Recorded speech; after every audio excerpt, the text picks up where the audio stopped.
It's a beautiful day in the neighborhood, like Mr. Rogers said back in the day. I don't really think I'm feeling them like that, like I thought I was. That, my friend, is not a foe, that is a friend. Now, my lack of knowledge on knowing what it takes to take care of rose bushes, it isn't released yet. It'll be released. So these are all Melrose peppers. All right, y'all overheated. Let's try to make this quick. This right here? Okay.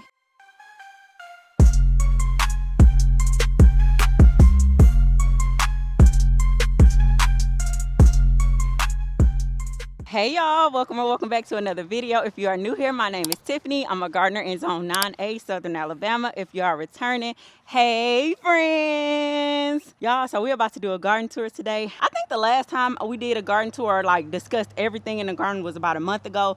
So yeah, I'm excited to be sharing the garden with y'all. I'm gonna give y'all an update about what's going on in the front yard. I'm gonna go ahead on and do a spoiler alert. Ain't nothing popping up there for real. Ain't nothing popping, and I'll talk about that more once we go up there.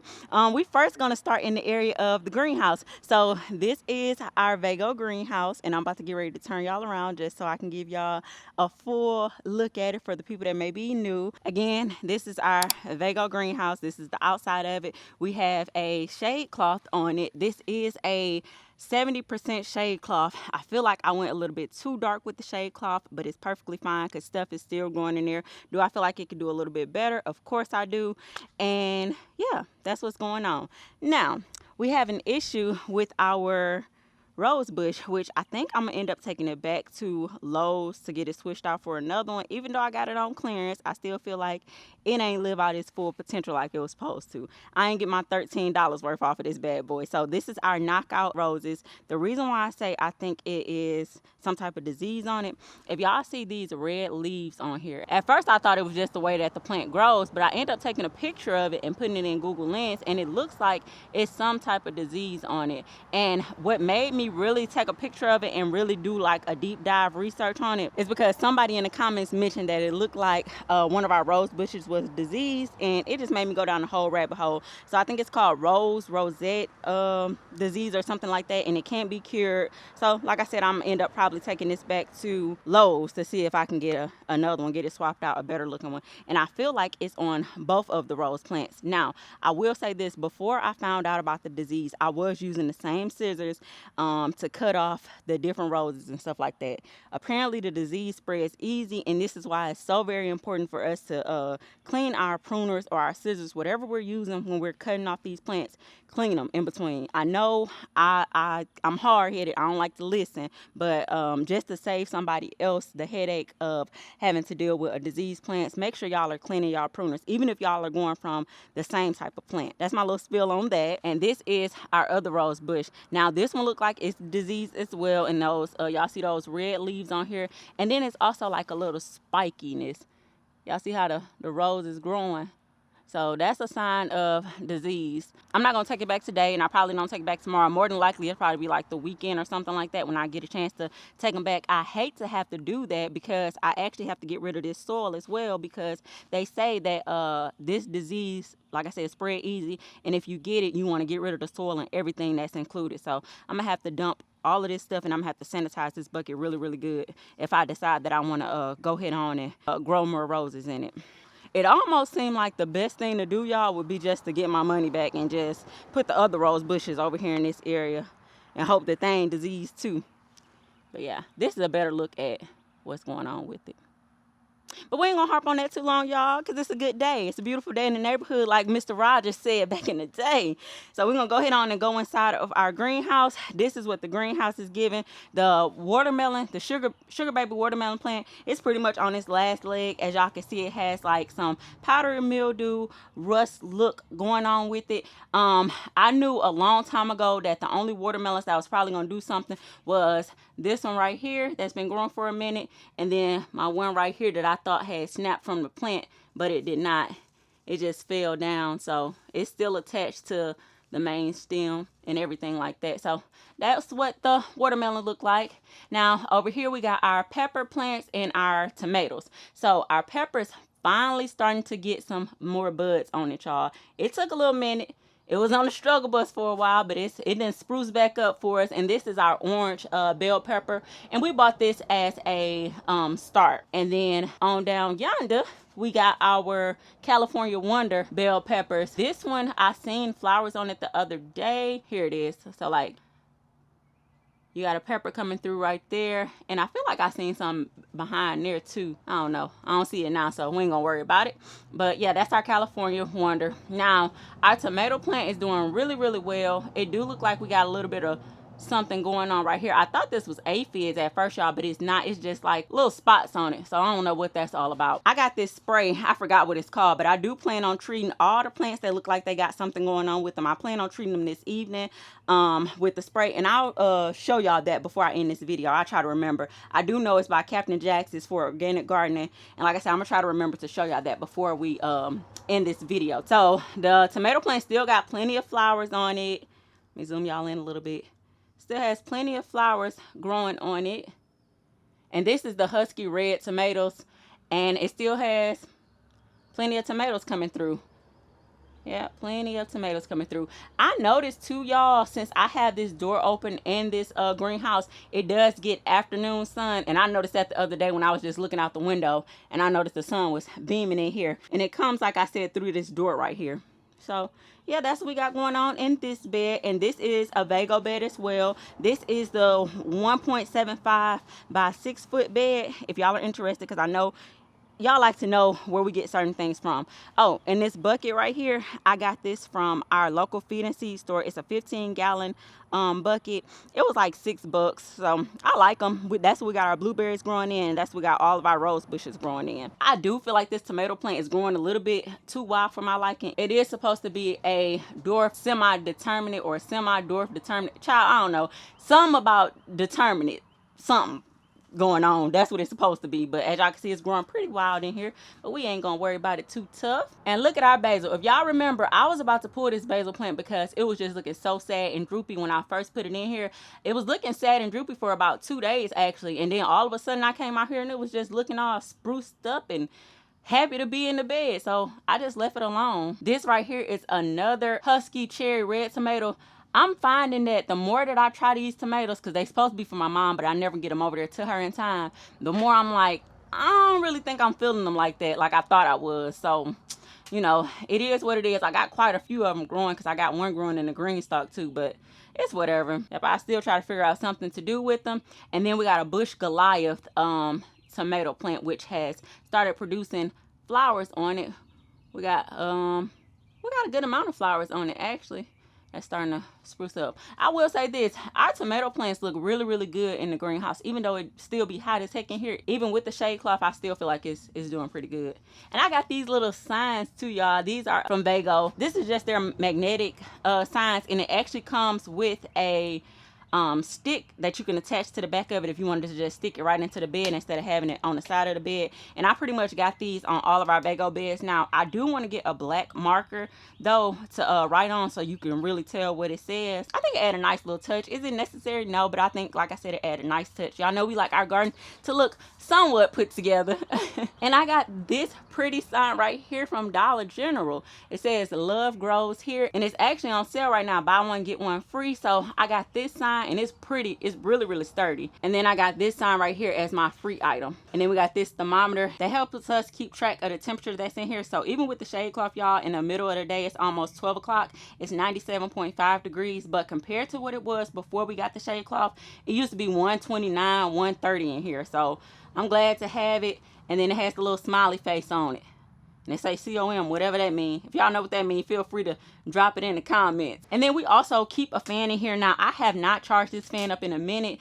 I really wish I would have just got a solar fan, one that I don't have to keep charging up, because having to take it in and out of the house, that's just, to me, it's a headache. Yep, so that's what we got going on inside of the greenhouse, y'all, and in front of the greenhouse. I feel like everything is doing pretty good for it to be the beginning of July in our area, where it's hotter than fish grease out here. So we are down here in our little green stalk area. I did end up coming down here spraying the green bean green stalk, and they still look horrible. So I think I just sprayed something too late, and I end up spraying some BT on it to try to help with caterpillars not getting to it, that, my friend, is not a foe, that is a friend. So don't bother him. He gonna take care of some pests for you. So, and really, outside of the damaged looking leaves, it still look like this bean plant is possibly going to produce. So that's why I haven't pulled anything on it yet, and that's why I just been kind of letting it do its thing. And as y'all can see, our raspberry green stalk is still empty besides our tomato plant that we have in here. So this is another husky cherry tomato plant, and as y'all can see, it's starting to get flowers on it. I just noticed that it had some bug damage on it. I did not treat this plant for any bug damage because I didn't notice the bug damage before. So I do plan on, when I come out here to do the treatments that I plan on doing, I do plan to spray this plant as well, because I'm not sure if that's caterpillar damage. I will say this: growing the tomatoes inside of the greenhouse, I feel like the lifespan on the tomato plants, I feel like it's a lot better than growing them outside in the elements. So the tomatoes that we have in the greenhouse, they didn't show any sign of disease or anything like that, any type of bug damage or anything like that in the beginning. It's just now starting to show like the little rusty look, and I still feel like we got quite a few tomatoes off of that plant before it actually started showing any signs of anything going on with it. So I feel like that's going to be where, if I decide to grow tomatoes next year, that's where we'll be growing our tomatoes at again next year, inside of the greenhouse. And then I like the way the peppers are growing in there as well. And I actually like the way the watermelon growing in there too. I do feel like the watermelon would probably do better if I didn't have the dark shade cloth on there, and also if pollinators was able to get in. So the next time I grow watermelon in there, I would like a variety that does not require pollination. If y'all know any type of watermelon varieties, I want it to still taste good, that are compact and do not require any pollination, leave it in the comments. I don't even know if that's even a thing, a self-pollinating watermelon variety, but y'all always giving me good gems, and I know y'all probably like, girl, you can look that up, but sometimes Google and ChatGPT be steering me in the wrong direction. So I'd rather ask y'all about it if y'all have any experience with that. But anyways, moving along, back to this tomato plant. So I was thinking about getting some type of way to trellis this tomato plant, because I do know it's going to get pretty big. Now, I could possibly keep it compact by just cutting it off, but I do know that my tomato yield won't be as strong. And I also plan on, when I come out here this evening, I'm gonna go ahead on and fertilize this, because I have not fertilized this tomato plant yet. And the thing that I'll be using to fertilize with is the Espoma tomato fertilizer, and it's a liquid quick release fertilizer. So I plan on fertilizing this as well today. Now, moving along, these are our sunflowers. Now, I was telling y'all that our sunflowers have been getting ate up. The kindergarten sunflowers, as y'all can see, they had popped up. It was quite a few of them that had popped up, but something came through and ate it up. As y'all can see right here, this is proof that some came through and tore it down. And then right here, we got these ones that's doing pretty good. So I actually treated this with the Team Grow Armor clay spray, but we did end up getting some heavy rain, so it kind of washed it away. But I still think these plants look really, really good. And the reason why I decided to spray them is because I started to notice that we was getting some bug damage on here, which could possibly be, I can't blame everything on the caterpillars, y'all. I think that's a different type of damage right there. But it looks like it's starting to get a head in the middle. Yep. So I was telling y'all that I don't want to do any more real tall sunflowers. This height right here is the perfect height for sunflowers for me. As y'all can see, I still have this green stalk covered up. I have not taken the cover off of it yet. I don't know why I ain't took the cover off of it yet, y'all, because to be honest, it's still getting bug damage. I think it's just me just not wanting to take it off, feeling like it's going to save something. In all actuality, stuff still eating it up. So these are beans that we have growing in the top tier and the bottom tier, and then this middle tier right here is the Minnesota midget cantaloupe. We don't have any damage going on with this one, so I'm glad to see that. Hopefully we're able to get a harvest from one of these two. I recently showed y'all our rose bush. I am going to spray this rose bush because it looks like it has some type of disease going on. And then I'm going to also spray this rose bush because it possibly has some type of disease going on as well. Hold on. Or is that? No, that's just branches that I had cut off.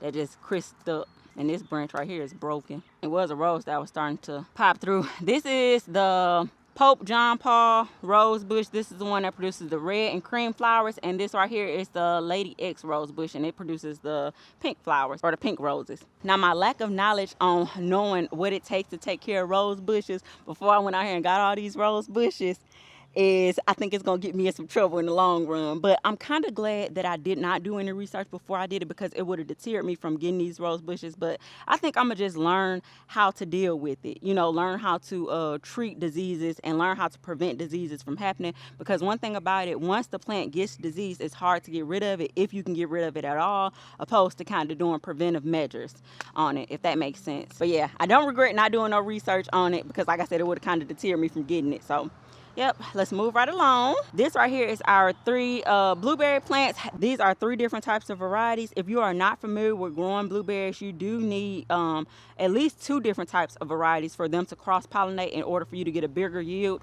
on the blueberry bushes. This is our 2nd year of having this blueberry bush. We got it last year when we first started gardening. I feel like we got a good amount of blueberries from this bush. This one right here is the one that gave us the most blueberries. This one, I probably got like 15 to 20 blueberries off of it all together. This one, if I had to guess, we probably got about 50 blueberries from it. So it is what it is. We'll take it. We're gonna take what we can get, and we ain't gonna catch a fit. And then, as y'all can see, I got this rain point irrigation timer out here. Now, this is a great thing to have. I was thinking about getting one for the greenhouse, but I changed my mind because I want to do the terracotta Ola pots in there. But I feel like this is a great thing to have if you don't mind having to charge something up. The charge does last a long time. You're able to adjust the time that you would like for this to run. So you could do every 6 hours, every 8 hours, every 12 hours, up to 14 days as to how often you want it to run. And you're able to set the timer on how long you want it to run. It was very easy to set up. We just put a hole in the top of the lid of it, and then we just got rainwater at the bottom. I haven't charged it in a minute. I am going to go ahead on and take it in with me today though to charge it up, just so these blueberry bushes can go ahead on and start back benefiting from it being down here. And like I said, all 3 of the blueberry bushes is hooked up to this drip irrigation. Now, somebody asked me about Tony peanuts. Tony peanuts are still doing good. We're currently just waiting for them to die back, and I listened to y'all, what y'all said, don't do too much with the peanuts.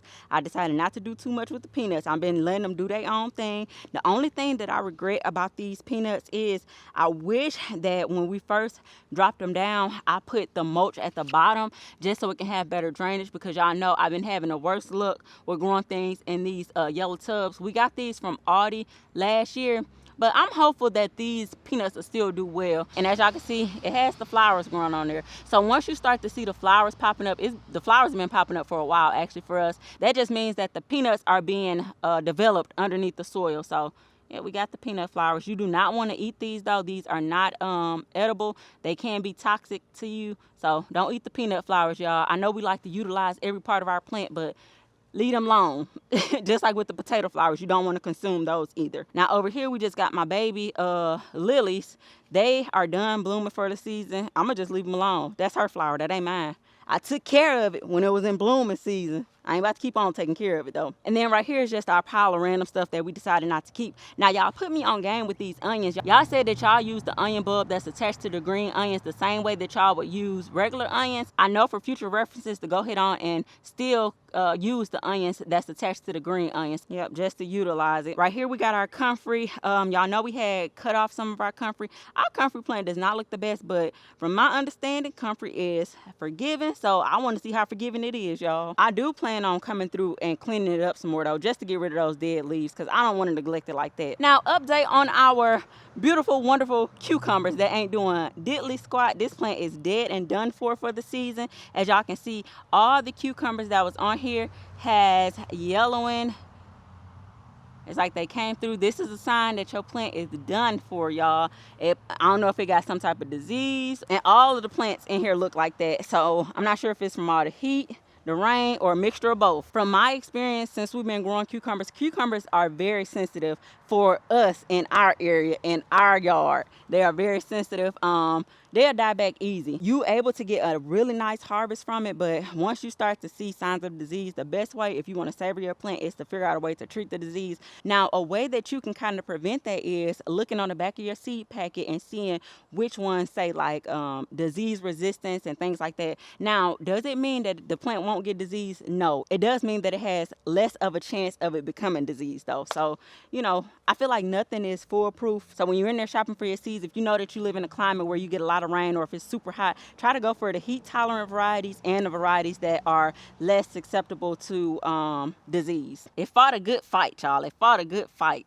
This our chaos flower bed that ain't doing a darn thing. So Thursday, me and Tony actually gonna come through and pull up all of this stuff in these 2 beds right here, because I told y'all that we're actually done growing in these 2 beds. The reason why is because the beds just got rust growing through on them. These are ones that we got from Amazon. I tell y'all that all the time. This one, we was like baby gardeners. We first started out, my baby wanted to support my dreams and aspirations, so he decided to get me a few beds, and you know, they just didn't serve their purpose. I feel like I done got his money's worth out of them, so we're gonna go ahead on and call it quits with them. I am gonna try to save the soil. However, this soil right here, we did put the diatomaceous earth in, organic kind, but I feel like we've been getting so much rain and it's been watering and all that stuff done washed away. So we're gonna go ahead on the roll with it, and it was still for organic gardening, so I'm gonna roll with it and still utilize this soil that's down here. I'm gonna just throw some amendments in it, and we're gonna put it in another bed. Now, we don't have anything growing in this cherry blossom green stock. The only thing we have in here is our 2 rosemary plants that's at the top. Now, in the come fall, this is gonna be our herb green stock. I want herbs down here growing, and I also want herbs growing on the patio, which y'all will see that once we make it up there to the patio area. But yeah, that's gonna be our herb green stock. Now over here, this is where we attempted to grow our zinnias at, but as y'all can see, stuff came through and ate it down to the bone. We even got a little snail that's right here hanging out on it. Ain't got nothing in there though. I got a few marigolds that then volunteered. I'm gonna leave them alone, y'all. We started some zinnias indoors. I do plan to bring those out here once they're ready. Over here we got our green stock with our peppers, nasturtiums, marigolds, melons, a little bit of this, a little bit of that.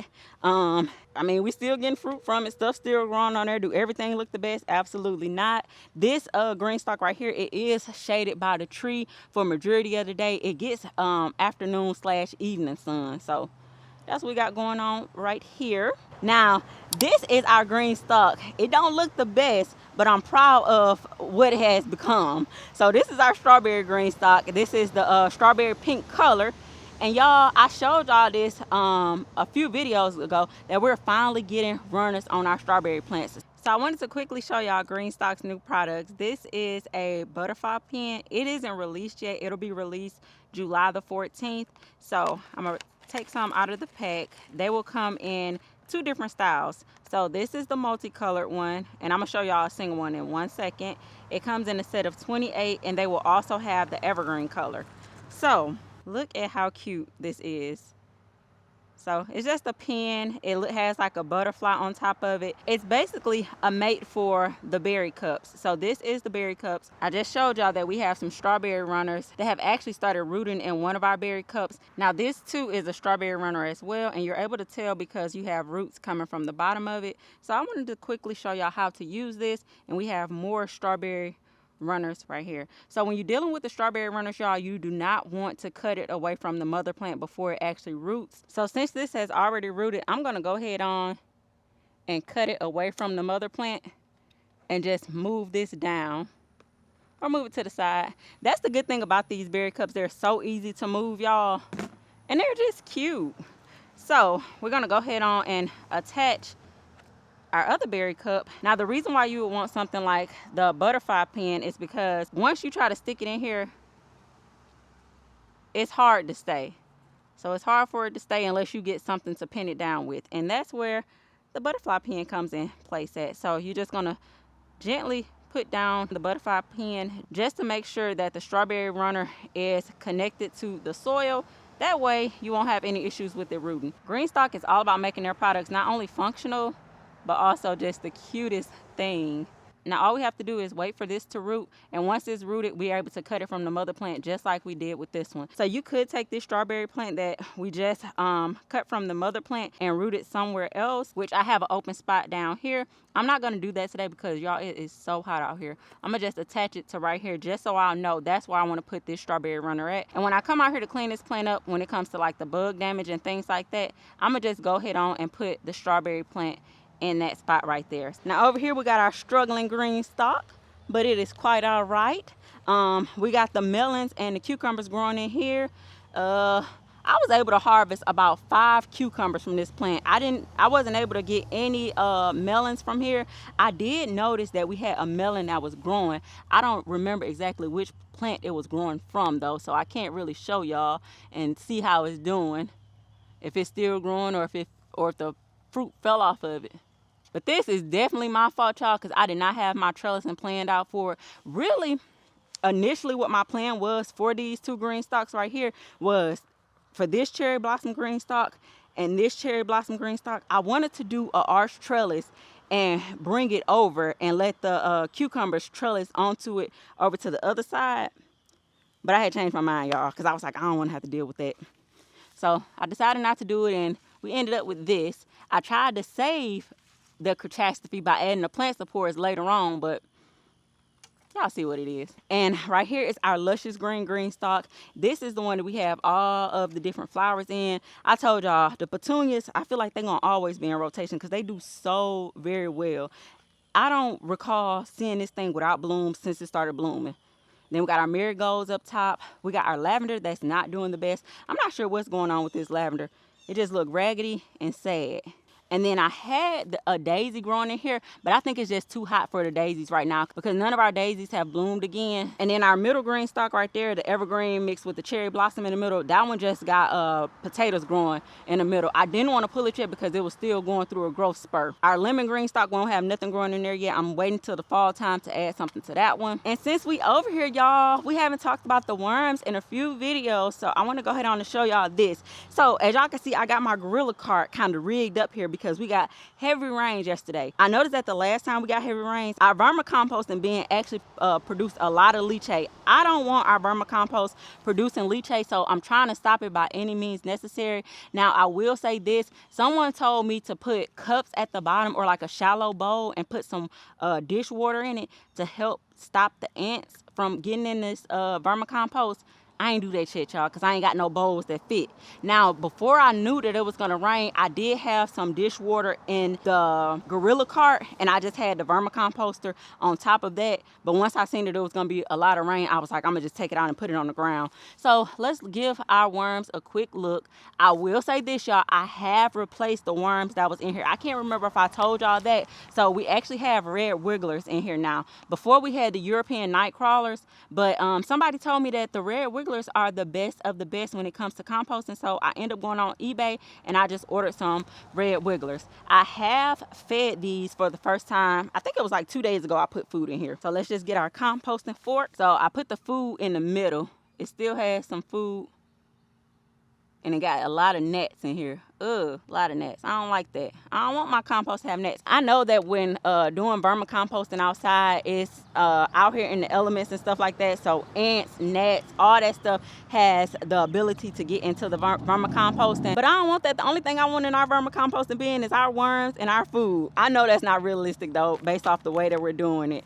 And I also feel like it'll do a lot better once it starts to cool down some here. So I ain't giving up on it, y'all. It's just not going the way that I want it to go right now. But it's perfectly fine. You know, it's a new thing for me, so I'm learning as I go. I did think it was going to be an easy transition into this, but, you know, it is what it is. Let me show y'all the worms. For those of you that don't want to see the worms, just look away real quick. I'm going to show the people that do want to see them.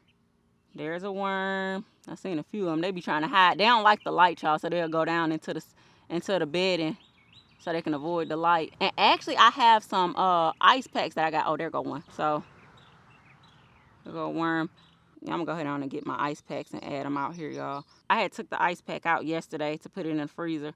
I like to come out here and check on them, make sure they still living. When I'm done recording, I'm gonna go get they ice packs and throw them in here. I got 2 ice packs that I got from Dollar General. And another thing I like to check for when I come down here is to see if it made some leachate. So I'll push this down.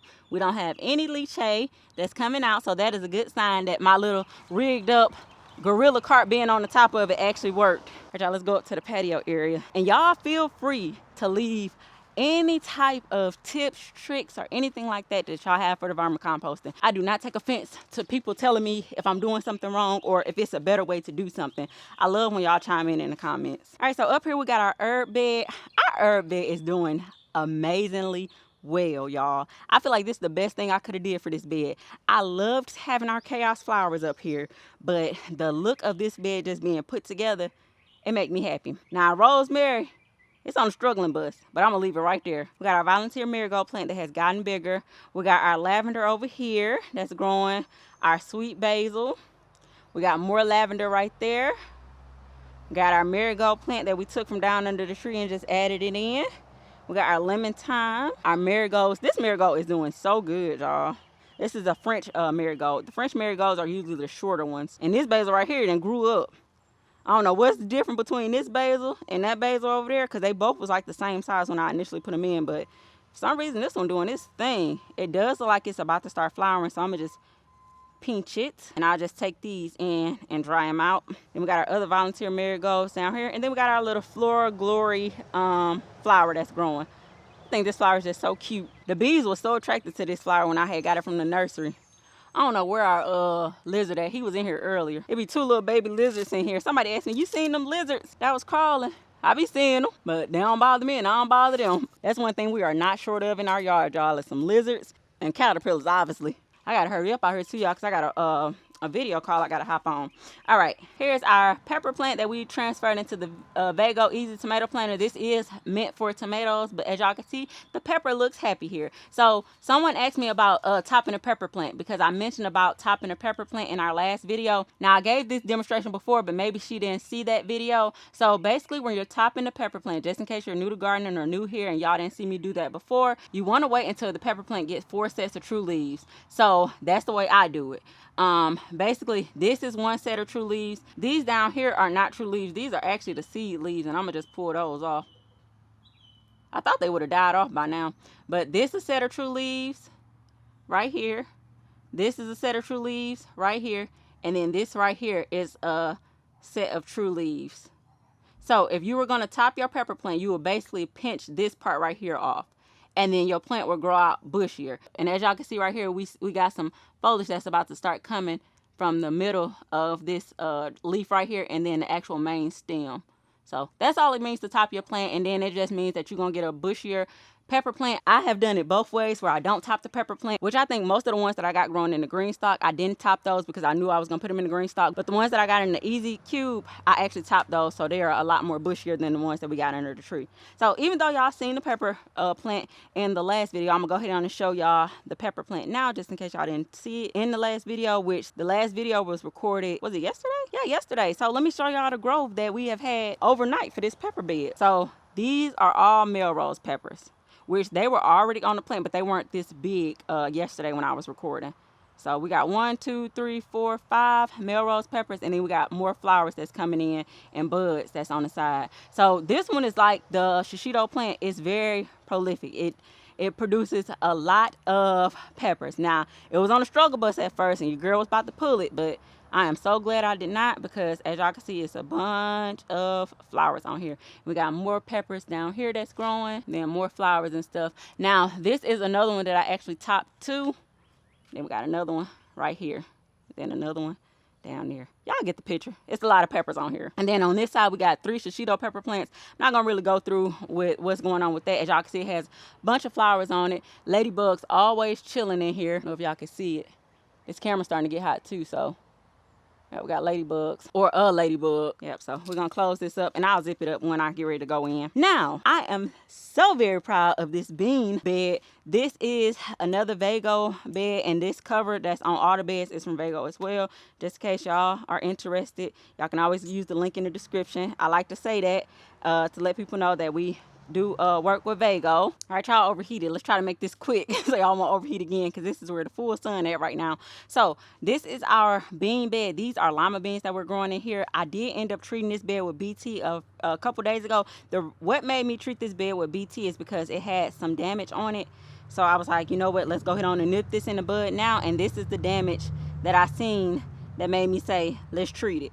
So had I not treated it, I think it would be a lot more damage going on with it now. But as y'all can see, these bean plants are doing fabulous. The leaves are green and pretty. The plant look like it's going to eventually start producing some lima beans soon, and it just look good. These are the last ones that we dropped. As y'all can see, they're starting to sprout up. Now, I told y'all that I wasn't going to drop any more beans in this bed until about August, but I think I'm going to go ahead on and put some beans over here in this area because, like I said, they're doing good now. So I think I'm gonna drop some seeds right here in this area. I'm gonna leave the basil alone. And then we got our marigolds that we added in here. I ain't got no complaints about this bed. Everything looks good so far. Oh, and real quick update on our Washington navel orange tree. I ended up putting another cover over here because I wanted to be able to protect our butterflies that are growing in here. So as y'all can see, hope y'all can see because I ain't taking this off. I think it's called the chrysalis. That's what y'all said it's called. It's still right here. I had another one in here too, but I don't see it, y'all. I'm sure it's still in here somewhere, but I don't feel like trying to look through and find it.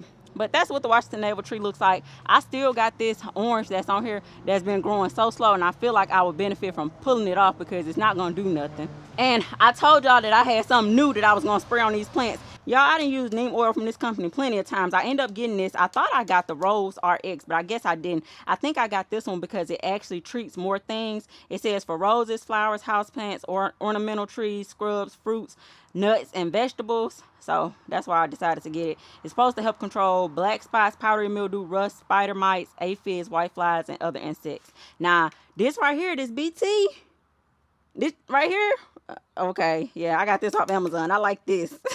I like this a lot. So I'll definitely be having this in rotation. It is for organic gardening, for those of you that may be wondering. And it's a concentrated mix, so you do have to mix it up with water. I prefer the ready to use ones like this one, but I don't mind doing a couple of extra steps just to be able to utilize this. So yeah, now I'm gonna quickly give y'all a look of the front yard. What's going on up there.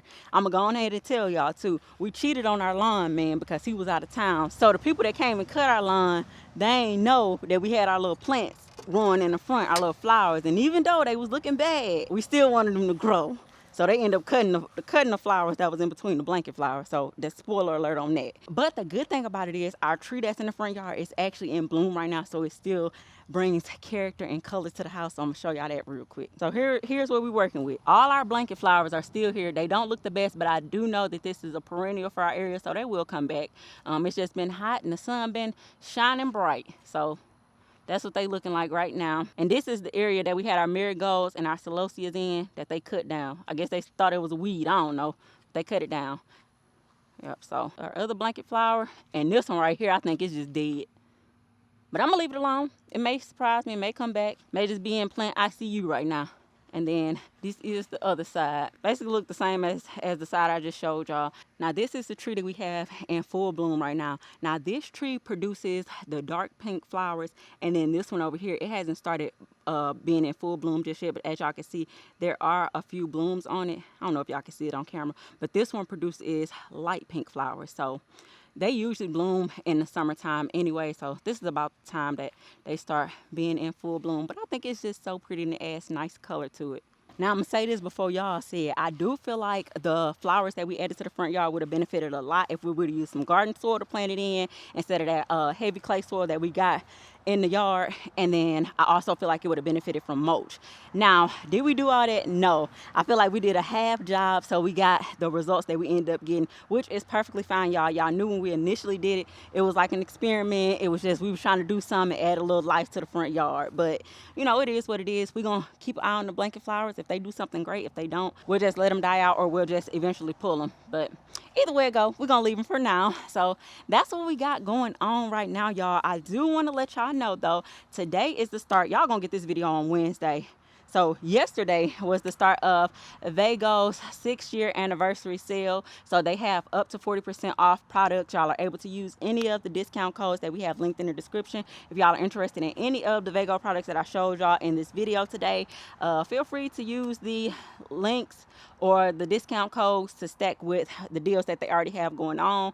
I appreciate y'all for kicking it with me for another video. As always, I enjoyed y'all. Make sure y'all like, comment, subscribe if y'all made it to the end of this video, and leave a worm emoji today since I gave y'all an update on our worm bin. And I'll see y'all in the next video.